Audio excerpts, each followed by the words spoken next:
ನಮಸ್ತೆ ವೀಕ್ಷಕರೇ, ಈ ವಿಡಿಯೋದಲ್ಲಿ ನಾನು ನಿಮಗೆ ತಿಳಿಸ್ಕೊಡ್ತಾ ಅದು KSRTC ಆಗಿರ್ಬೋದು, BMTC ಆಗಿರ್ಬೋದು, ವರ್ಗಾವಣೆ ಕೋರಿಕೆಗಾಗಿ ಆನ್ಲೈನ್ ಅರ್ಜಿಗಳನ್ನ ಬಿಡಲಾಗಿದೆ. ಅದು ಯಾವ ರೀತಿ ಫಾರಮ್ನ ಫಿಲ್ ಮಾಡೋದು ಹೇಗೆ ಅನ್ನೋಣ ಈ ವಿಡಿಯೋದಲ್ಲಿ ನಾನು ನಿಮಗೆ ತಿಳಿಸ್ಕೊಡ್ತಾ ಹೋಗ್ತೀನಿ.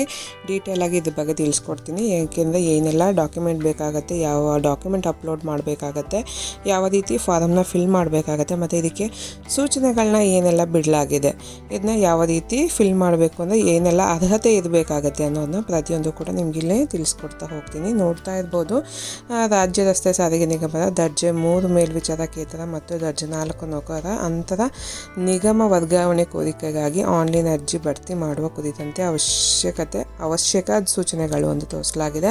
ಫಸ್ಟೆಲ್ಲ ಮೇಲೆ ನೋಡೋದಲ್ಲ, ಮತ್ತು ಡೀಟೇಲು ಫಸ್ಟ್ ಡೇಟ್ ಬಂದು ನಿಮಗೆ ಸ್ಟಾರ್ಟಿಂಗ್ ಡೇಟ್ ಪ್ರಾರಂಭದ ದಿನಾಂಕ ಬಂದು ಇದೇ ತಿಂಗಳು 1ನೇ ತಾರೀಕು 1/1/2026 ಸ್ಟಾರ್ಟ್ ಆಗಿದೆ. ಇದೇ ತಿಂಗಳು ಲಾಸ್ಟು ನೋಂದಣಿ ಮುಕ್ತಾಯವಾಗದ ದಿನಾಂಕ ಬಂದು 31/1/2026 ಲಾಸ್ಟ್ ಆಗುತ್ತೆ.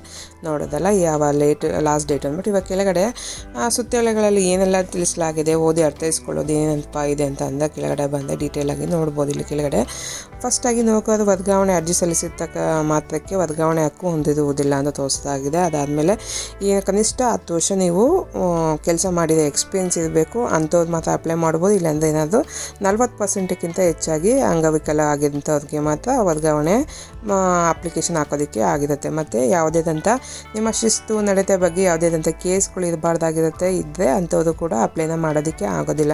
ವರ್ಗಾವಣೆ ಒಂದ್ಸಲಿ ಅಪ್ಲಿಕೇಶನ್ ಹಾಕಿದ್ಮೇಲೆ ಇನ್ನೊಂದ್ಸಲಿ ಅಪ್ಲಿಕೇಶನ್ ಹಾಕೋದಕ್ಕೆ ಆಗೋದಿಲ್ಲ. ಮತ್ತು ತಿದ್ದುಪಡಿನೂ ಕೂಡ ಒಂದ್ಸಲಿ ಹಾಕಿದ್ಮೇಲೆ ಇನ್ನೊಂದ್ಸಲಿ ಆಗಲ್ಲ. ಶಾಶ್ವತವಾಗಿ ಒಂದೇ ಸಲ ವ್ಯವಸ್ಥೆ ಇರುತ್ತೆ, ವರ್ಗಾವಣೆ ವ್ಯವಸ್ಥೆ ಇರುತ್ತೆ.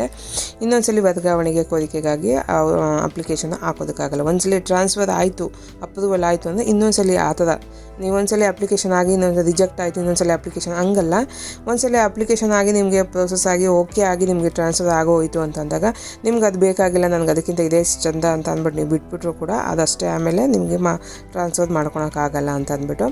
ಇಲ್ಲ ನಿಮಗೆ ಡೀಟೇಲ್ಸ್ ಇನ್ನೂ ಅರ್ಥ ಆಗಿಲ್ಲ, ನಿಮಗೆ ನಿಮ್ಮ ಆಫೀಸಲ್ಲಿ ನಿಮ್ಮ BMTC ಇಲ್ಲ KSRTC ಆಫೀಸಲ್ಲಿ ವಿಚಾರಿಸ್ಕೋಬೋದು. ಹಂತವಾಗಿ ಅರ್ಜಿನ ಭರ್ತಿನ ಮಾಡಬೇಕಾಗತ್ತೆ. ಪ್ರತಿಯೊಂದು ಡೀಟೇಲ್ನ ನೋಡಿಕೊಂಡು ಅಪ್ಲೈನ ಮಾಡಬೇಕಾಗತ್ತೆ. ಎಲ್ಲೂ ಕೂಡ ತಿದ್ದುಪಡಿಗೆ ಅಂತಂದ್ಬಿಟ್ಟು ಇನ್ನೊಂದ್ಸಲಿ ಅಪ್ಲಿಕೇಶನ್ ಹಾಕೋದಕ್ಕಾಗಲ್ಲ. ಒಂದ್ಸಲಿ ನಿಮ್ಮ ಡೀಟೇಲ್ ಎಲ್ಲ ಫಿಲ್ ಆಯಿತು, ಸಬ್ಮಿಟ್ ಆಯಿತು ಅಂತ ಮುಗೀತು, ಅದು ಮತ್ತು ಇನ್ನೊಂದ್ಸಲಿ ಅಪ್ಲಿಕೇಶನ್ ಹಾಕೋಕ್ಕಾಗಲ್ಲ.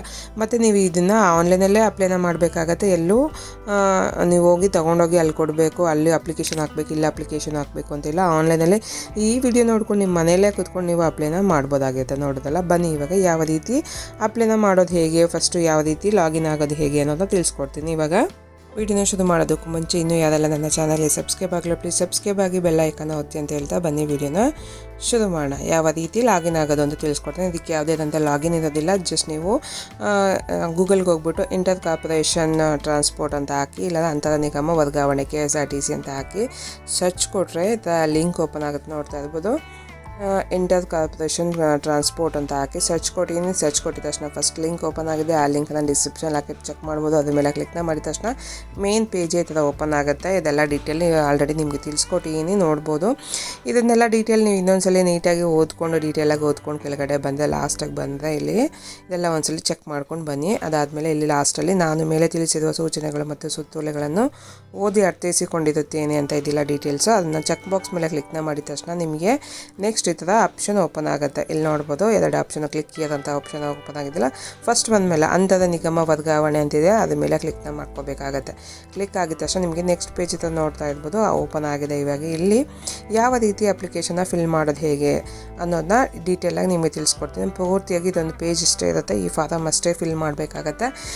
ಡಾಕ್ಯುಮೆಂಟ್ ಅಪ್ಲೋಡ್ನ ಮಾಡೋದು ಬಂದು ಜಸ್ಟ್ ನಿಮ್ಮ ಫೋಟೋ ಸಿಗ್ನೇಚರ್ ಅಷ್ಟೇ ಆಗಿರುತ್ತೆ. ಬನ್ನಿ ಯಾವ ರೀತಿ ಫಿಲ್ ಮಾಡೋದು ಹೇಗೆ ಪ್ರತಿಯೊಂದು ಕೂಡ ತಿಳಿಸ್ಕೊಡ್ತೀನಿ. ಇದರಲ್ಲಿ ಇಷ್ಟು ಫಾರಮ್ನ ಫಿಲ್ ಮಾಡಬೇಕಾಗತ್ತೆ.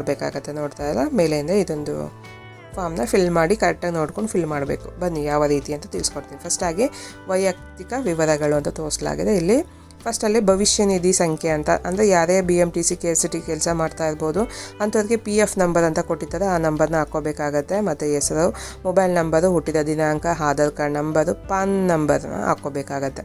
ಇಷ್ಟು ಹಾಕ್ಕೊಂಡು ನಿಮ್ಮ ಫೋಟೋ ಮತ್ತು ಸಿಗ್ನೇಚರ್ JPG ಫಾರ್ಮೆಟಲ್ಲಿ ಅಪ್ಲೋಡ್ನ ಮಾಡ್ಕೊಳ್ಳಿ. ಅದಾದಮೇಲೆ ನೀವು ಪರ್ಮನೆಂಟ್ ಎಂಪ್ಲಾಯಿ ಅಂತ ಕೇಳ್ತಾರೆ, ಎಸ್ ಅಂತ ಕೊಡಬೇಕು. ಮತ್ತು ಇನ್ನು ನೀವು 10 ವರ್ಷಕ್ಕಿಂತ ಜಾಸ್ತಿ ಸರ್ವಿಸ್ ಕೆಲಸ ಮಾಡಿದ್ದೀರ ಅಂತ ಇದ್ದರೆ ಎಸ್ ಅಂತ ಕೊಡಿ. ಅದಾದಮೇಲೆ ಕೆಳಗಡೆ ಬಂದ ನಿಮ್ಮ ಏನಾದರೂ ಡಿಫಾಲ್ಟ್ ಕೇಸ್ ಇದೆಯೇ ನಿಮ್ಮ ನಡತೆ ಶಿಸ್ತಿನ ಬಗ್ಗೆ ಏನಾದರೂ ಇದೆಯಾ ಅಂತ ಕೇಳ್ತಾ ಇದೆ. ಇದ್ದರೆ ಎಸ್ ಅಂತ ಕೊಡಿ, ಇಲ್ಲ ಅಂತಲೇ ಇರಬೇಕು. ಇದ್ದರೆ ನಿಮಗೆ ರಿಜೆಕ್ಟ್ ಆಗುತ್ತೆ. ಅದಾದಮೇಲೆ ಎಂಪ್ಲಾಯ್ಮೆಂಟ್ 10 ವರ್ಷ ಮಿನಿಮಮ್ ಇರಲೇಬೇಕಾಗತ್ತೆ. ಅದಾದಮೇಲೆ ನೋಡ್ತಾ ಇರ್ಬೋದು, ನಿಮಗೆ ಇದಕ್ಕೂ ಮುಂಚೆ ಏನಾದರೂ ವರ್ಗಾವಣೆಗೆ ಕೋರಿಕೆಯನ್ನು ಸಲ್ಲಿಸಿದ್ದ ಅಂತ ಕೇಳ್ತಾರೆ. ಹಿಂದೆ ಅಂತಹ ನಿಗಮ ವರ್ಗಾವಣೆಗೆ ಕೋರಿಕೆಗೊಂಡಿದ್ದು ಅಂತ ಕೇಳ್ತಾರೆ. ಇದ್ದರೆ ಎಸ್ ಅಂತ ಕೊಡಿ, ಇಲ್ಲ ಅಂತಲೇ ಕೊಡಿ. ಅದಾದಮೇಲೆ ನೌಕರ ವರ್ಗಾವಣೆಯ ವಿವರಗಳು ಅಂತ ನೆಕ್ಸ್ಟ್ ಆಪ್ಷನ್ ಬಂದರೆ ಇಲ್ಲಿ ನೋಡ್ಬೋದು. ಇಲ್ಲಿದ ಮೇಲೆ ಕ್ಲಿಕ್ನ ಮಾಡ್ಕೊಳ್ಳಿ. ನೀವು ಯಾವುದು ಅಂತ ಅಂದ್ಬಿಟ್ಟು ನೀವೇನು ಕೆಲಸ ಮಾಡ್ತಾಯಿದ್ದೀರಾ ಅನ್ನೋದನ್ನ ಇದ್ರ ಮೇಲೆ ಕ್ಲಿಕ್ನ ಮಾಡ್ಕೊಳ್ಳಿ.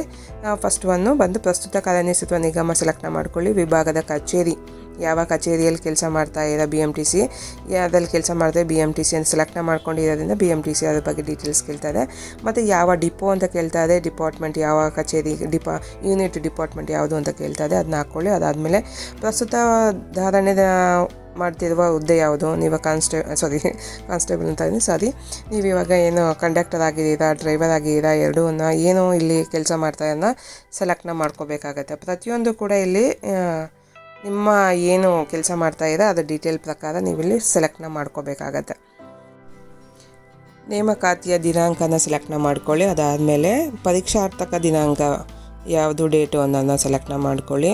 ಕಾಯಂಗೊಂಡ ದಿನಾಂಕನ ಸೆಲೆಕ್ಟ್ನ ಮಾಡ್ಕೊಳ್ಳಿ. ಪ್ರತಿಯೊಂದು ಕೂಡ ಹಾಕ್ಕೋಬೇಕಾಗತ್ತೆ. ಮತ್ತು ಭರ್ತಿ ಹೊಂದಿದ ದಿನಾಂಕ, ಪ್ರಸ್ತುತದ ಹುದ್ದೆಗೆ ಭರ್ತಿಕೊಂಡಿರುವ ಕರೆಂಟ್ ಉದ್ಯೋಗ ಯಾವಾಗ ಅಂತ ಇದು ಆಪ್ಷನಲ್ ಆಗಿರುತ್ತೆ. ಲಾಸ್ಟ್ ಒನ್ನು ಬೇಕಾದ್ರೆ ಹಾಕೋಬೋದು. ಅದಾದಮೇಲೆ ನೆಕ್ಸ್ಟ್ ಕೆಳಗಡೆ ಬಂದರೆ ವರ್ಗಾವಣೆ ನಿಗಮದ ಆದ್ಯತೆ. ಇವಾಗ ವರ್ಗಾವಣೆಗೆ ಯಾವುದಕ್ಕೆ ನೀವು ವರ್ಗಾವಣೆ ಬೇಕು ಅನ್ನೋದನ್ನ ಸೆಲೆಕ್ಟ್ನ ಮಾಡ್ಕೋಬೇಕಾಗತ್ತೆ. ಸೆಲೆಕ್ಟ್ ಮೇಲೆ ಕ್ಲಿಕ್ನ ಮಾಡಿದ್ರೆ ನಿಮಗೆ ಆಪ್ಷನ್ ತೋರಿಸ್ತಾ ಇದೆ. KKRTC ಮತ್ತು KSRTC ಮತ್ತು NWKRTC ಅಂತ ತೋರಿಸ್ತಾ ಇದೆ. ಇದರಲ್ಲಿ ಯಾವುದನ್ನು ಸೆಲೆಕ್ಟ್ ಮಾಡ್ತೀರಾ ಅಂತ ಕೇಳ್ತಾ ಇದೆ. ನಾನು ಇಲ್ಲಿ ಸೆಲೆಕ್ಟ್ನ ಮಾಡ್ಕೊಂಡ್ರೆ ಒಂದೇ ನಿಮ್ಗೆ ಯಾವ್ದು ಬೇಕೋ ಅದನ್ನು ಮಾತ್ರ ನಿಮಗೆ ಬೇಕಾಗಿರೋದು, ನಿಮಗೆ ಆದ್ಯತೆ ಇರೋದು ಯಾವುದನ್ನು ಫಸ್ಟು ಅದನ್ನು ಪ್ರಿಫರೆನ್ಸ್ ಕೊಡಿ. ಸೆಕೆಂಡ್ ಒಂದು ಮತ್ತೆ ಬೇಕಾದ್ರೆ ಹಾಕ್ಕೊಳ್ಳಿ, ಇಲ್ಲ ಅಂದರೆ ಬಿಡಿ. ಯಾಕೆಂದರೆ ಇದು ಆಪ್ಷನಲ್ ಆಗೈತೆ, ಕಡ್ಡಾಯವಲ್ಲ ಅಂತ ತೋರಿಸ್ತಾ ಇದೆ ಅಲ್ಲಿ.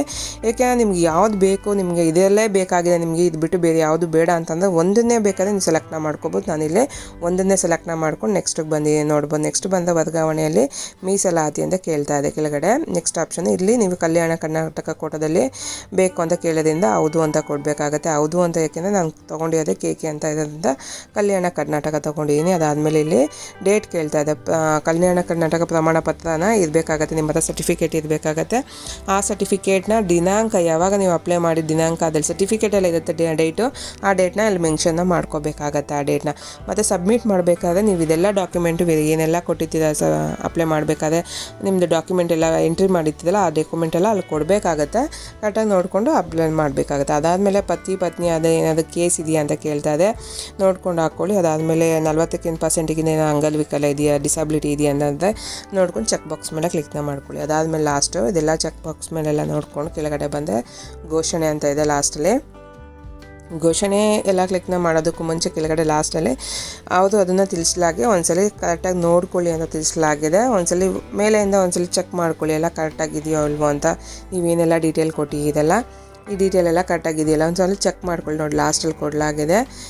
ನಾನು ಮೇಲೆ ತಿಳಿಸಿರುವ ಸೂಚನೆಗಳನ್ನು ಹಾಗೂ ಸುತ್ತೋಲೆಗಳನ್ನು ಓದಿ ಅರ್ಥೈಸಿಕೊಂಡಿರುತ್ತೇನೆ ಅನ್ನೋ ಆಪ್ಷನ್ ಕೊಟ್ಟಿರೋದ್ರಿಂದ ಇನ್ನೊಂದ್ಸಲಿ ನೀವು 5 ನಿಮಿಷ ಲೇಟ್ ಆದರೂ ಪರವಾಗಿಲ್ಲ ಸರ್ಟಿಫಿಕೇಟ್ ಸಬ್ಮಿಟ್ ಮಾಡೋದಕ್ಕೆ ಒಂದ್ಸಲಿ ಫಸ್ಟಾಗಿ ನೋಡ್ಕೋಬೇಕಾಗತ್ತೆ.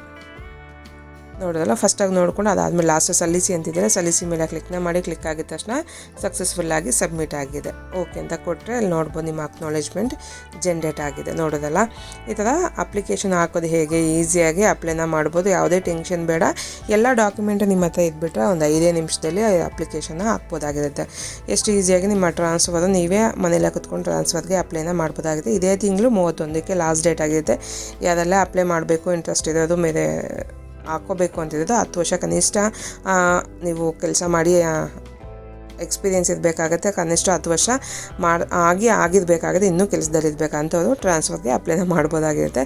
ನೋಡೋದಲ್ಲ ಯಾವ ರೀತಿ ಅಪ್ಲೈ ಮಾಡೋದು ಹೇಗೆ ಅಂತ. ಈ ವಿಡಿಯೋ ನಿಮಗೆಲ್ಲ ಯೂಸ್ಫುಲ್ ಆಯಿತು ಅಂದ್ಕೊತೀನಿ. ಯೂಸ್ ಆಗಿದೆ ಲೈಕ್ ಮಾಡಿ, ಶೇರ್ ಮಾಡಿ, ಕಮೆಂಟ್ ಮಾಡಿ ತಿಳಿಸಿ. ಇನ್ನಷ್ಟು ಇನ್ಫಾರ್ಮೇಟಿವ್ ವೀಡಿಯೋಸ್ಗಾಗಿ ನನ್ನ ಚಾನಲ್ನ ಸಬ್ಸ್ಕ್ರೈಬ್ ಆಗೋದನ್ನ ಮರಿಬೇಡಿ. Thank you for watching. ಸಿಗೋಣ ಮತ್ತೊಂದು ಹೊಸ ವಿಡಿಯೋದಲ್ಲಿ.